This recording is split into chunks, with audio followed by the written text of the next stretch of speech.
Hi, this is the Social Jello with Angelo show. My name's Angelo. I'm a social scientist, surfer, martial artist, and a whole lot of other things. Coming to you live from Kasai City, Japan, the Social Jello with Angelo show. What's up, and welcome to another episode of Social Jello with Angelo podcast. I am here with 8th degree black belt Ron Baker. He's coming out of the Kajukenbo system from the Ordonez method. Now, I got to make a few distinctions here. This is the black belt requirement series, not to be confused with the method series. I have two series going off on YouTube right now, one that discusses history and one that discusses what's required out of someone right now. If you were to walk into Ron Baker School right now, and you said, hey, you knew nothing about martial arts, or maybe you know something. I want to work my way through this system. What do I need to know? That's what we're going to break down right now. What's expected out of you when you walk into the school from white to black? What are you going to be learning? What are they going to be looking for? That's what we're talking about. And this actually comes from a listener who emailed me asking me this question. And people make the mistake of thinking that I know stuff because I don't. So whenever I get to that point, I bring in an expert from that field to come in and talk about it. And I don't want to like put him on the spot or anything, but I view Ron Baker as the expert for this topic for today. Now, if other people argue with that, y'all have your opinions. But Ron was kind enough to come on the show and share his thoughts on this and his knowledge, and I really appreciate that. So without further ado, Ron, so if someone comes into your school off the street and says, I want to learn this Kajukenbo thing. Oh, yeah, and then for any of you, this is your first episode, please watch the What is Kajukenbo podcast so I don't have to explain what Kajukenbo is. I really appreciate that. You can continue in the conversation. It'll still be very informative, but it'll help you a little more if you have some context. So check it out here. There's the link, What is Kajukenbo? And now we don't have to spend the next 2 hours having that conversation. So Ron, what would happen? Someone walks in off the street, says they want to learn Kajukenbo. What's one of the first things you're looking for? I really am looking for somebody with personal goals. All right. For me, and I speak only for myself as an instructor, in teaching Kajukenbo, my philosophy is no experience required. You don't have to be a superb athlete. You don't have to be in tip-top shape. I mean, look around. Humanity is what it is. There's 7 billion people on the planet. We're all a little bit different physically and mentally and emotionally and spiritually. So, I take each person as they come, and all I want for them to have are, personal goals of, you come to me, you want to learn to A, defend yourself, and B, to challenge yourself. And that's my requirement thus far. I really don't have a physical requirement. I don't have an experience requirement. It does help, I'll say that. If you've had a boxing background, awesome. That really does help you that much further along. If you have a wrestling background, that helps you even that much further along. So experience does help, but it certainly is not required. I'm not a cruel taskmaster in that respect. I'm somebody who wants to, I'll put it in this context. So I just started a new job, right? A new job, my professional day job. And I'm observing the way this supervisor is teaching me, training me. And one of the first things that I noticed is, wow, this person is telling me every single mistake that I'm making and giving me no feedback as to what's positive and what's good.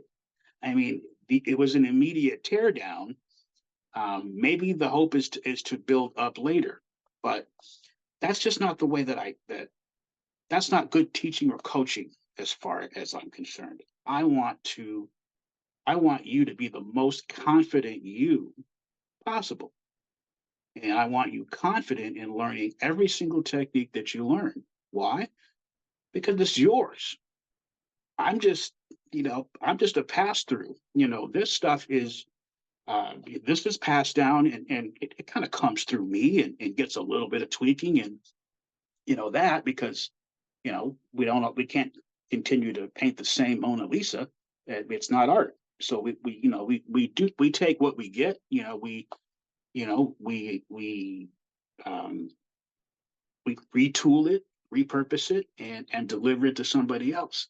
So when I give you these techniques, this content, then it's yours, and I want you to be confident enough to make it yours, because that's what it will be. It's martial arts. It's our personal way of defending ourselves. So to answer your question, that's what I'm looking for. I do want that person to, or those persons, to be fully confident in themselves. And even if they aren't, we'll work on that. But I want you to have the personal goal of, and at first it can be, I want to learn how to, I want to learn these basic movements that I've seen in your style of martial arts. Great. That's what we're going to do anyway. We're going to start off with some basic movements. Some of them will be completely natural to you. Some of them will be completely foreign to you, like golf, right? Who goes into golf? A natural, very few, and all the movements are completely foreign. So, we'll start off there. If that person or those persons if their personal goal is, I want to be a black belt, wonderful. I want you to be one too. So we'll start. This is where we'll start, and we will celebrate these milestones all along the way. So that's kind of what I'm looking for in the brand new student of mine. All right. So different schools, different approaches, right? Some Mhm. schools have principal learning. And when I say that, I would say Hackelman's program. If you don't know that, I haven't had him on the method series yet, but I've talked to him all the time. So if you ever catch me talking to him, I don't even know if I want to do a method series. I talk to him so much, but his is a principle approach. And if for those of you that don't know, Hackelman, John Hackelman is Chuck Liddell's coach. He focuses more on sport MMA. So his most thing is like principle learning. His black belt requirements are more about physical requirements and being able to execute certain movements, but not specific patterns. While other schools go more on a traditional curriculum approach. And again, there's no quality, I'm not making a quantitative statement. In other words, I'm not trying to place value on this. This is just different Yeah. approach. I personally feel all of them work great. That just depends on what your end goal is. So then there's a curriculum approach where you'll be, each belt is going to have, I don't know, for example, in the Emperado series, they'll have like a certain amount of forms and a certain amount of punch tricks that are required to go on to the next belt. In your school, in your method, what is, if they're going from white to yellow, what are the things that your school is looking for? Is it principle based, curriculum based? And if it is curriculum based, what specifically are you looking for from a white to yellow? It goes to yellow, right? That's another assumption I'm making here because Well, schools have different colors. that's a very good question. That's a very good question in terms of the sequence of rank and the criteria for each. Yes, there is and I call it the numbers game. So you got to learn number one and number two and number three of this and this and this. And once you attain those and you're proficient in those, then you're eligible for your yellow belt. Mine is very similar. My criteria are very similar. But what's different with me is I want you to know 3 punch counters. Please show me 3 punch counters. And if you can demonstrate to me 3 punch counters that you've learned, I like it, right? So notice I didn't say, give me 1, give me number 2, and give me number 3, because that's for me, right? That's for me. I could say, show me 3, and it better be damn good. Okay. Okay, so now the pressure's on. And yeah, pressure's good. Yeah, it is. But I want you to know 3 techniques for that rank. So punch counters, I want you to know grab counters, and I want you to know um, 3 uh, mount escapes, right? So I want you to know these things. Yeah, so that's required in my teaching as well. It hasn't always been, but jujitsu is extremely important. I'll say newaza is very important, right? It's a must. It's mandatory, and you will learn it. You have to. So you give me 3 of each of those in whatever sequence you want, and I'm good. As long as I can be confident that you can protect yourself at your level, and the expectation that goes along with your level, I'm confident. And then we continue that throughout each and every rank. Much as more is expected of you for sure, but it continues on like that. All right. So if I heard you correctly and I wrote this down correctly, for example, if when you're going from white to yellow, you're looking for 3 mount escapes, 1 grab counter, and 1 punch counter. And in this three, Three. 3 for 3. Okay, so 3 3 for grab, 3. 3 for 3. All right, so 3 grab counters, 3 punch counters. And are you? And you also mentioned this, like it has to be. You were saying like, show me number 3, and it has to be damn good. And you said that's good sometimes, but if I'm understanding you correctly, you're more concerned with effectiveness. So Yes. so like the person does a punch counter, maybe it's not the number 3, step 1, 2, 3, hey, your hand's supposed to be here, not here. Yes. Maybe it's not that, Yes. but Right. the person effectively under pressure did the punch counter or did a punch counter that effectively kept themselves from getting punched. And they demonstrated 3 different ways of doing that. Is that correct? That's absolutely correct. Okay. You got it. Cool. You got it. All right, cool. So there you go. And you have 3 mount escapes too, and under the grab Kajukenbo, right? The Ju for Yes. jujitsu. I say that a lot.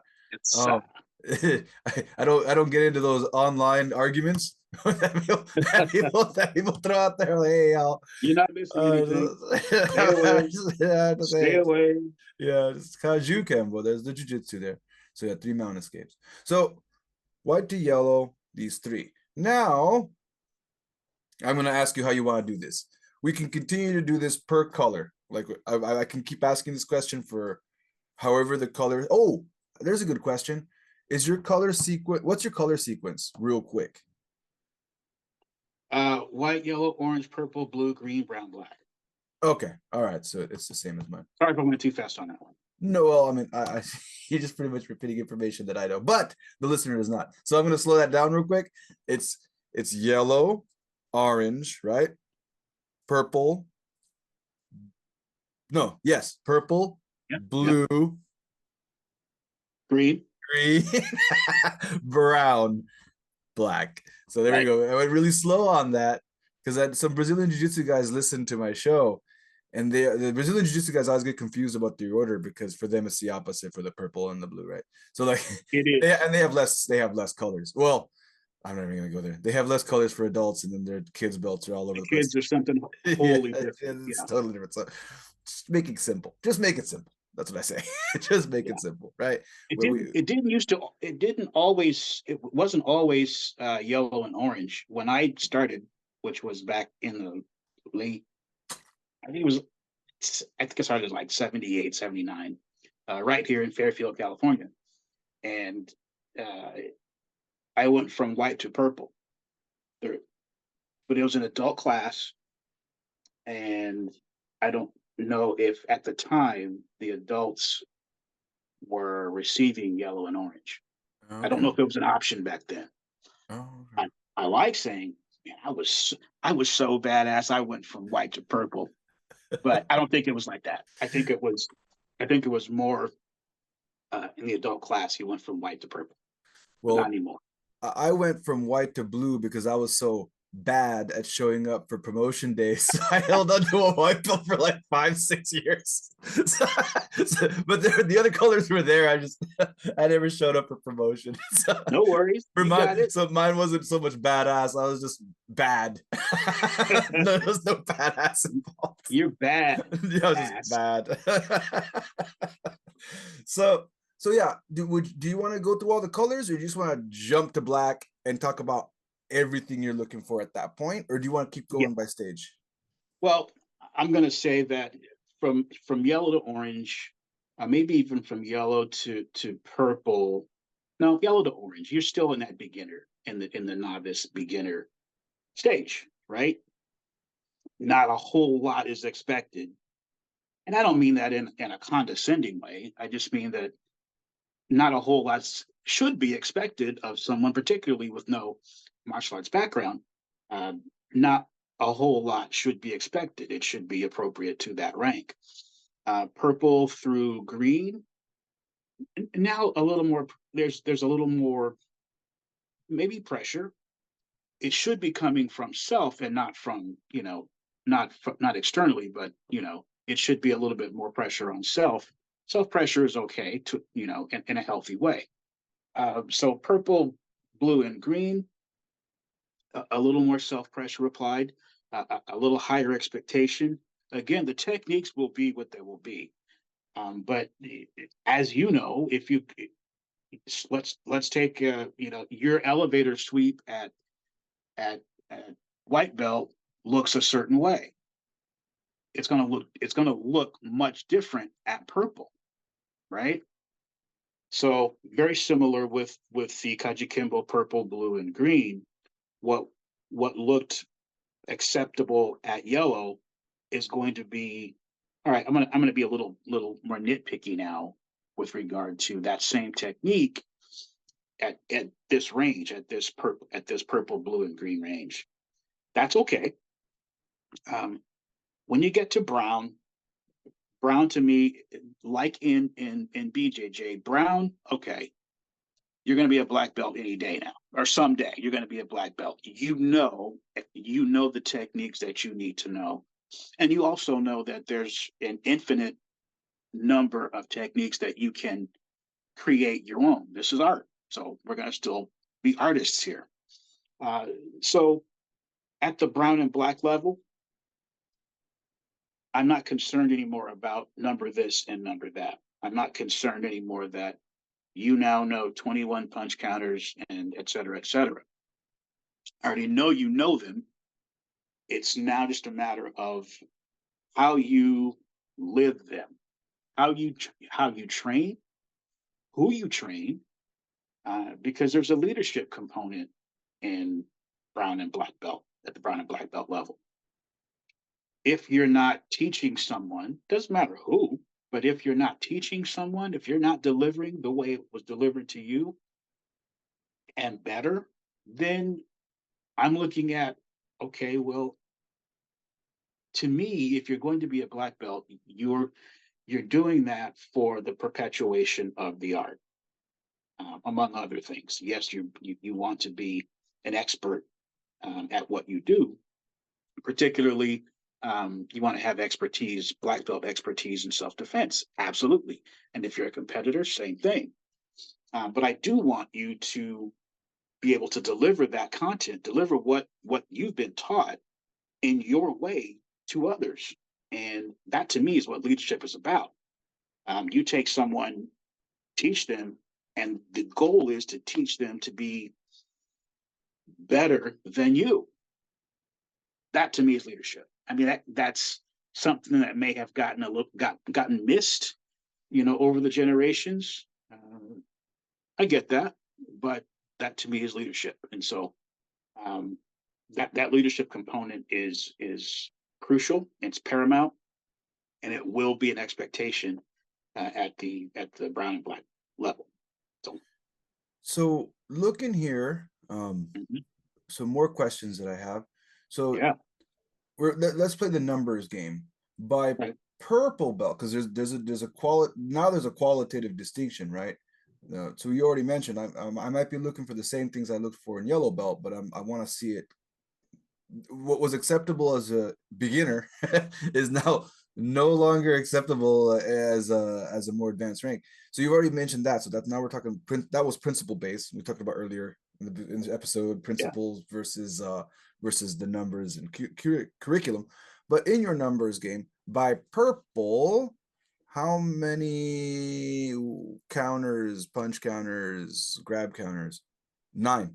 All right. Literally, 9, yeah. Now we're going 9 for 9. 9 grab counters, 9 punch counters. We're going to be a little different with respect to grappling, to the jiu-jitsu aspect, because it doesn't translate as easily, right? So Yeah. we're going to be a little bit different there. You're going to have probably doubled the techniques that you've learned jiu-jitsu wise, but that's okay. The proficiency is still going to be expected. It won't be purple to purple, meaning purple in Kajukenbo, and that be a direct reflection of purple in BJJ. It won't be that, right? It'll be around. I'm going to say it'll be around a 4-stripe white belt in jiu-jitsu in BJJ. While I'm on that subject, my jiu-jitsu is Gracie jiu-jitsu. It is and I earned the Gracie Combatives belt.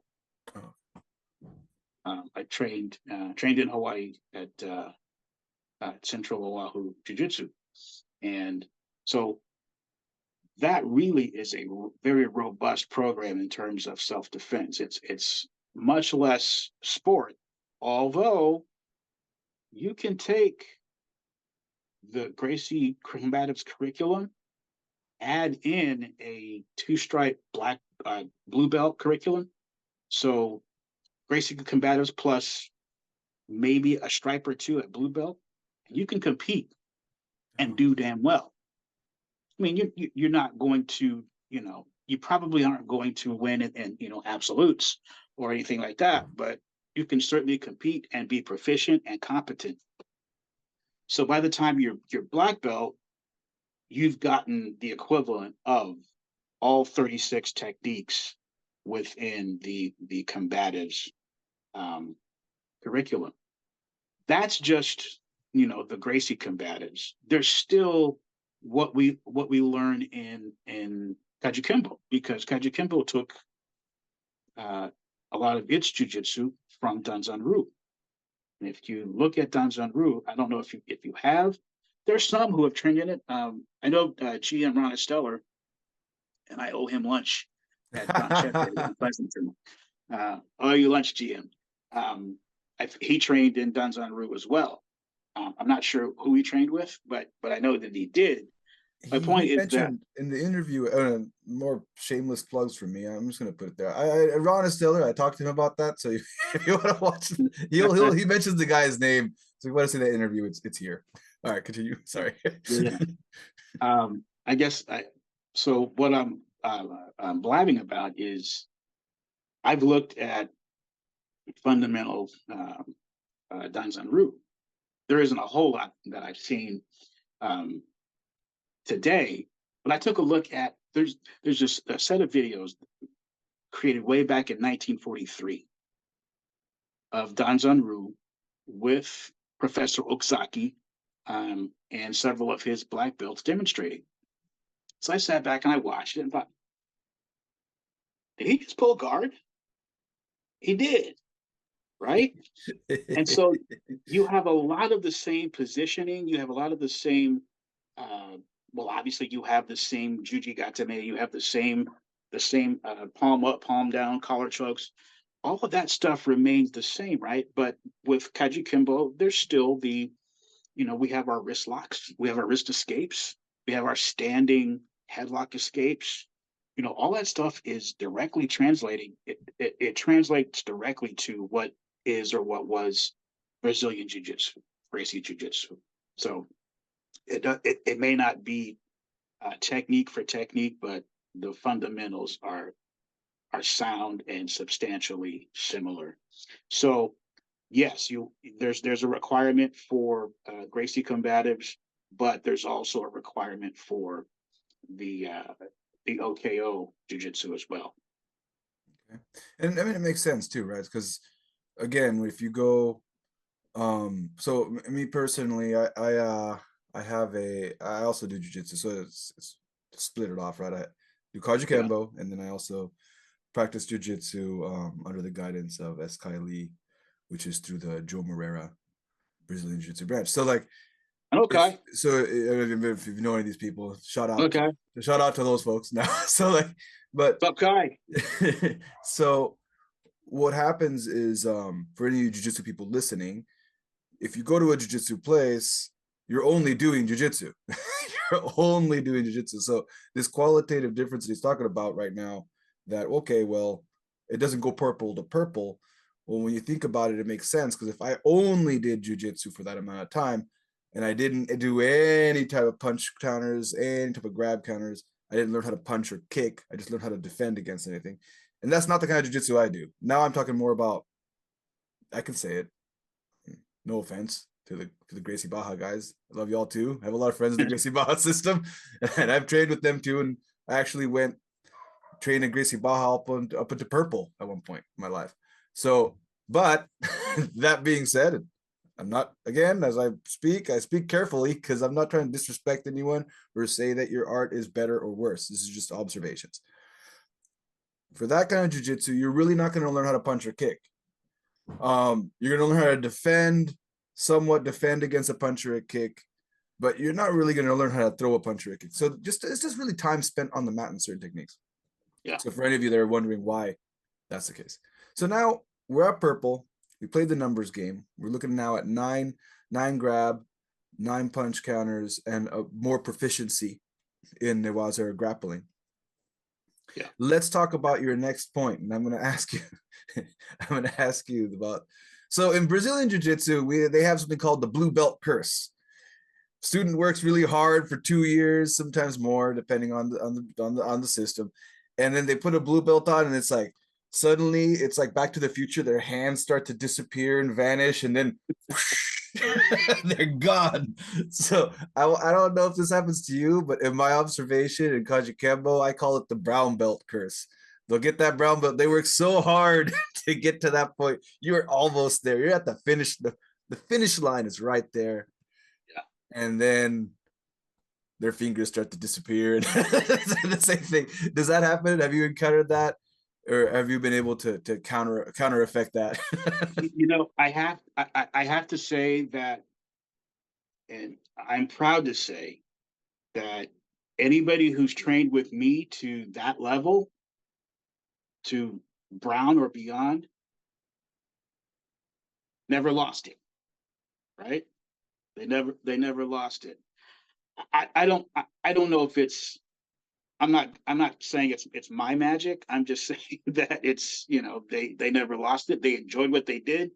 And they had the required and necessary personal goals that I was talking about at the outset. That's what they wanted. They had it. I wanted to be sure that they had it, because nobody wants to. I mean, I wouldn't look at it as a waste of time, if they got to brown belt and just kind of, as you say, I wouldn't see it as a waste of time, because it's a lot of learning, and there's no wasted learning by any means. So, that's all good. I'd be disappointed if they got to that level and their hands and feet stopped working. Yeah, I would. What the hell, dude? Do that, you got this far. Now, stuff happens, right? And I can't judge, because you know what? I'm gonna say back in the late 80s, I think, I took a hiatus from Kajukenbo, a long one. So I can't, I can't be too critical, right? It happens, and it happens a lot. But I was blessed enough, student wise, that none of mine, I'm trying to think if nobody ever got to that rank that level, and just kind of lost the use of their hands and feet, and just kind of mentally checked out.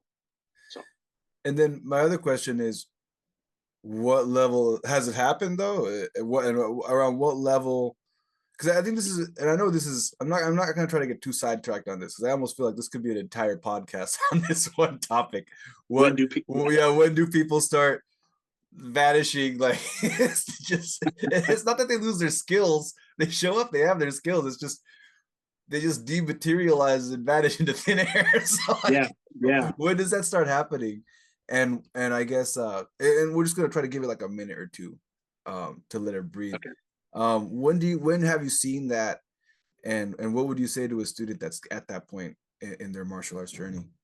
I'm going to say that begins to happen around the purple to blue rank. I've heard it said that purple and blue represents the bruises of training. Okay, it's nice. That's cool. But I'm going to say that it happens around that time, and it coincides with, we just ratcheted up the expectations, right? We went from yellow and orange, and it's fun, right? And you've got command like you've never had command of anything else before, and all of a sudden, oh, I don't remember. I remembered, my elbow escape, but I don't know if I can do it, you know, the way that you're expecting it done. Well, I'm just expecting it done the way that you can do it at this level. So I guess my point is that right around purple blue is where the the, the mental checkout begins to happen. All right, that's fair. So yeah, yeah. So yeah, I want to keep riffing on that, but I'm gonna stop myself because we're gonna end up. I'm gonna have to stop the video here and make another video about that. Give you maybe next time. Next time, I'll send you a message. We Next do time. this again. Let's talk about why people stop training. So that's what happens around that time. Yeah. Now, talked about leadership. You briefly mentioned 21 punch counters. Is that what's expected out of black at that point? 21? Yes. Here's the thing about specifically the OKO. The OKO, and I know you. This is more of how we matriculate, and not necessarily about the organization. But in context, the OKO is one that it's a collection, right? It's a collection of affiliations, and there's a requirement that if you're going to be part of the OKO, you at least are training in the OKO curriculum this much, right? Maybe 10%, 15%, because people have come from other organizations. People have come from a lot of people are in Kajukenbo are widowed, or not literally, but their instructors are no longer living, or their organizations have folded, or in Kajukenbo, we are black belts at falling out with each other, right? So stuff happens one way or another, and the OKO is kind of a welcoming. We are a welcoming ohana in that respect. And so people come from different places and different faces, and so there's an expectation that you are training and or teaching the content and the curriculum.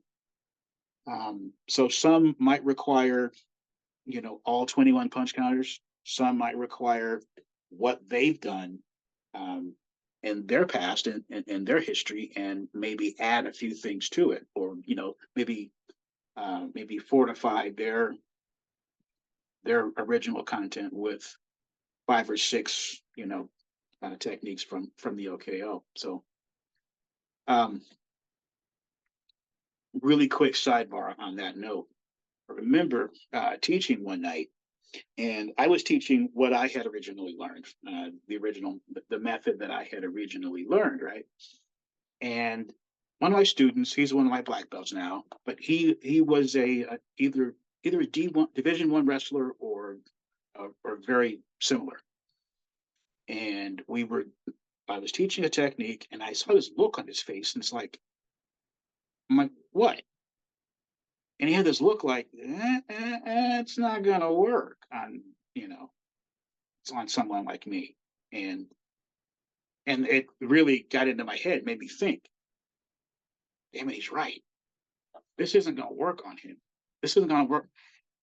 This isn't gonna work on a lot of people, no matter how good I am or how good, the performer of this technique is. So next class, we had a blind taste test. We did three techniques that night, and it was three of the old and three of the OKO. And I didn't tell anybody what they were. I just said, "I'm going to do these tonight." And after class, I asked, "So what do you think of the things that we did, and which techniques did you like better?" "Oh, we like these three." "Well, why?" "Well, because these three techniques utilized the boxing footwork that you taught us, and they utilize the movement that you taught us, and the transitioning from striking to level changing to takedown to finishing, and they included all of that." Like, okay. And from then on, we were 100% OKO, because that's what the OKO content and curriculum is. All of our content is very rich in I mean, it's got the Kempo, right? You won't miss it for the Kempo, but we're defending moving targets, we're defending people who are throwing jabs and crosses, and we're defending people who are throwing hooks, right? And so it's more than just and then it's more than just that, right? So it was like an epiphany, right? So we stuck with it from then on, and it was 100%. It was 100% OKO. But again, to answer your question, there are some OKO schools, some OKO professors or teachers that don't teach 100% OKO.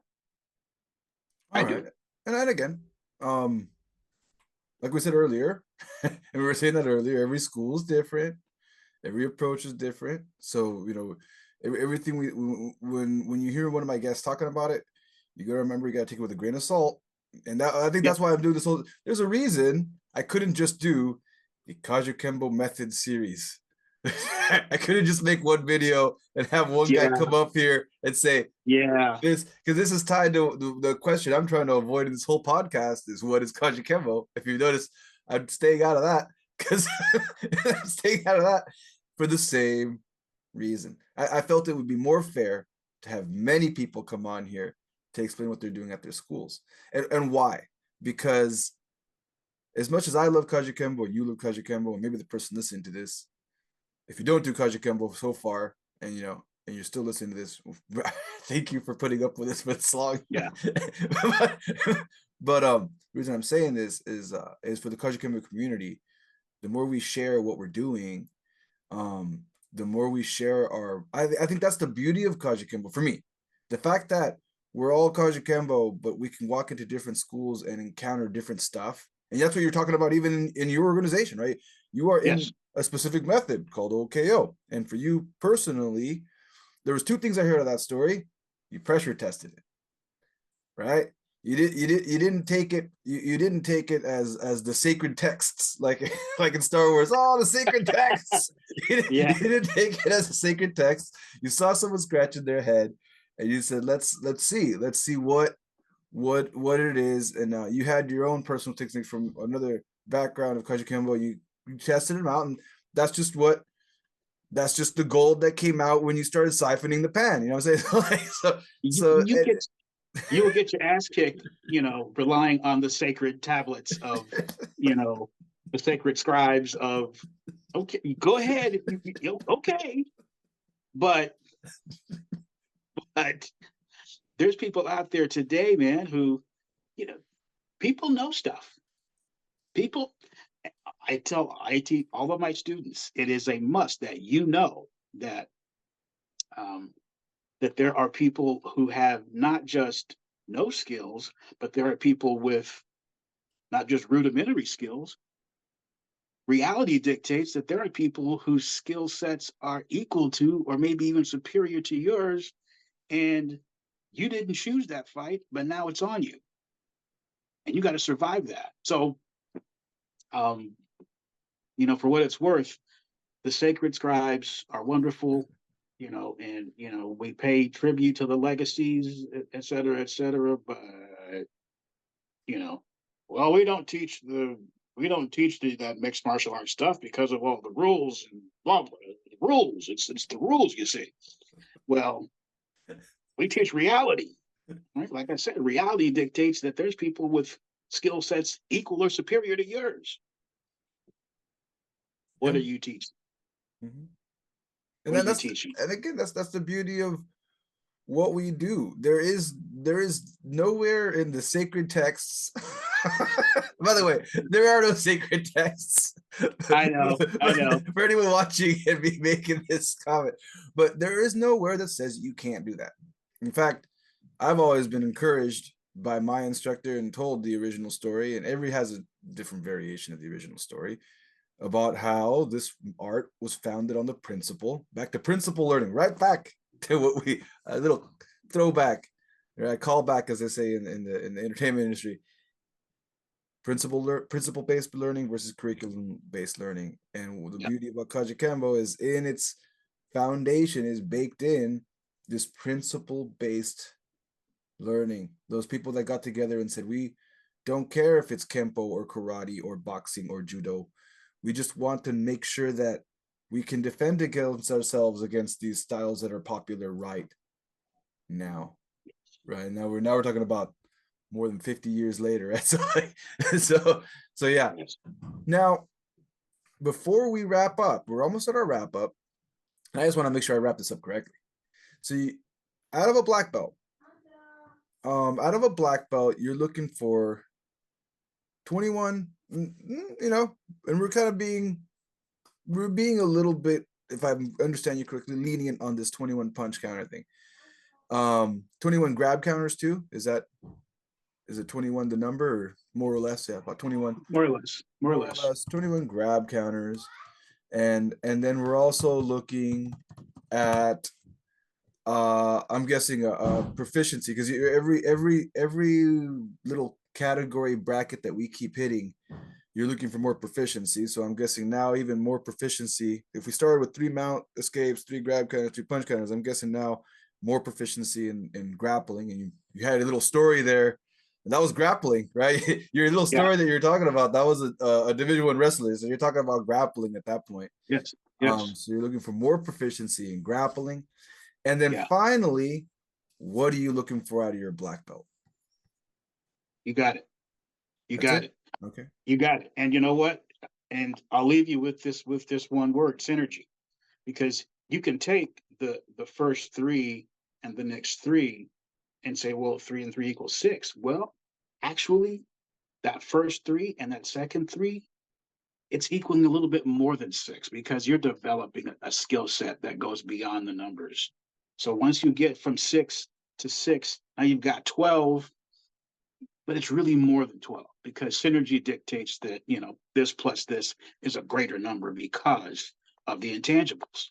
So yeah, you can, if you get to your brown belt level and you're testing and you only remember, first of all, I'm not going to ask you to show me all 21 this or 18 that, right? Because you've shown it to me already over the years. But if you've gotten to that point where you know them all, and you've learned them all, and you're proficient with them all of them rather, then yeah, we can be lenient on the number. I want to be certain that you are able to adequately defend yourself, expertly defend yourself. And that's the difference. Adequately at the yellow belt level, expertly at the black belt level. I want to be sure that once you get to that black belt level, you know it, I know it, we both know it, and we're both very confident in it. So there you go. All right.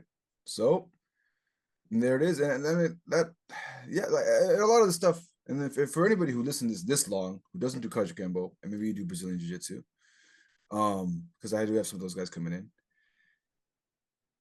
None of this should sound too foreign to you.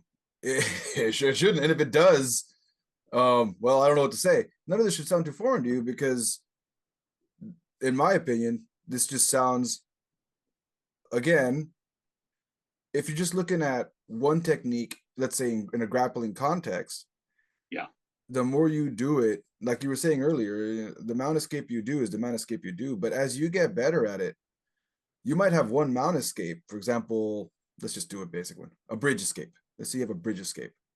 But by the time you've been doing the bridge escape for 5, 6, 7, 8, 9, 10 years, your bridge escape, it still might be a bridge escape, but at this point, even if you were only taught one bridge escape, you've been sparring for that long, getting people off you, you probably have 4, 5, 6, 7 variations of the bridge escape at this point. Yes, you do. So I'm getting, when you throw in striking, you're saying, like you were trying to explain this, and I don't know if I'm fucking up your explanation more or making it better for anyone listening, but this idea that you have 21-21, it's actually not 42, it might be like 106. And this is why the numbers game, oh man, am I gonna do that? Am I gonna do that? Yeah, I'm gonna make a controversial statement. This is why the numbers game doesn't work. I'm gonna say that right now. That's right. This is why the numbers game doesn't work, because you can say something like 42, or like, but in reality, if the person has continued to do this in sparring and they keep doing a variation, they start realizing, hey, when I block this way, I can block this way, or I'll parry. I can throw the block out of the way and I can throw a parry. Oh, they said that I had to, and my instructor said I had to do a growing kick, but right now we're doing kickboxing, so I'm gonna do a roundhouse kick instead. Like, this stuff starts coming up. So like, this is what he's talking about as far as how the and I'm gonna say this is why I think the numbers game doesn't work, but that's a whole other podcast. But I'm gonna throw it out. I'm just gonna throw it out there as we wrap that up. So they got their black belt. Is there anything else you're expecting out of a black belt that you didn't mention? I think that my expectations are probably pretty consistent with most people's expectations of people that they promote to black belt, good citizenship and et cetera, et cetera. We're all human. So, we all are very good people. We're human. So sometimes we do some horrible things in life, et cetera. So there's humanity that is to be accounted for. But all in all, what I suggested that I want from my black belt, yes, you got that right. That's essentially what I want. Somebody who can not just adequately defend him or herself, but expertly defend him or herself. And I know we didn't talk about competing or anything like that, but very similar. If you are one to compete, which I do highly, highly, highly recommend for any of my students, because there's no better way to replicate what you're going to get mixed up in unless and until they're sparring, right? They're sparring, and even with sparring, I mean, there's such a thing as maybe too much sparring. That there's some discussion on that, right? But I think if you can learn to be opposite somebody and be live, and it be not scripted, not sterile, but live and dynamic, and you don't know what's coming next, neither do they, you're in a fight. And so we simulate a fight. And the more you can simulate a fight, the better. The more you can develop your reflexes and your response times and your read and react, the better. The better, the better. So again, that goes with the expertly defending oneself. So again, that's another podcast topic I'd love to do. The idea that, yeah, and I'm not gonna do it because we're about to wrap up, but you did touch on something that I think is really cool, is this idea about, do you have to compete? And I think I highly recommend you do compete. I think that's a really great approach to it. And then as an instructor, when you have a student, and I'm just going to speak for myself, if I have a student that doesn't want to compete, where you're putting me as an instructor is, if anything, here I'm going to say it. Damn it, I was going to end this, but Throw it out there. Throw it out there. Damn it, I'm going to throw it out there. I'm not going to go the whole podcast rant on this. No biscuit, no biscuit. Yeah, but I'll just put it this way. One of my students is a professional boxer. One of my students is a elderly care physician. He's a physical therapist. Obviously, the professional boxer who also does kickboxing, who also does MMA, that person is testing themselves a lot. So when it comes down to their test, I'm looking for a few different things compared to my physical therapist who is working nights and can't compete, doesn't have the time. And in that situation, I'm going to test the physical therapist harder. Their test is going to look dramatically different from the professional boxer or my police officer, because I already know the other two can defend themselves, and I'm still questioning. I'm still not sure. I'm not positive. So I'm going to have to make it a little more, I hate to use the word brutal, but I will use the word intense. It's going to be a little more intense. And that's going to be, that could easily be rectified through competing. That's what I was like. It's an easier standard to measure it by, you know. Well, you have some predictive factors in that person who already boxes, that person who already competes in JITS tournaments. You have some predictive factors as to whether or not they can protect themselves and defend themselves, because you see them in a pressure situation already where they have somebody across from them who's an opponent, right? Yeah, there's rules, but okay, no eye gouging and no goring shots. Fine. But they still have that person across from them. I don't know how often I've seen, and I will be somewhat critical of my own art, Kajukenbo. I don't know how many times I've seen, okay, Kaju versus Kaju, and it looks like just brawling. It looks ugly. Looks like nothing. It looks like no training whatsoever. But that is probably because, it's usually because there isn't a lot of mixed martial art within Kajukenbo enough that we know how to use it when we need to use it.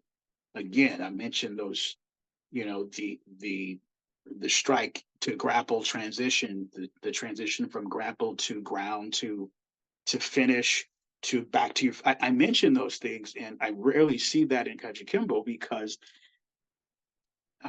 so much of what Kajukenbo is today is still a legacy art.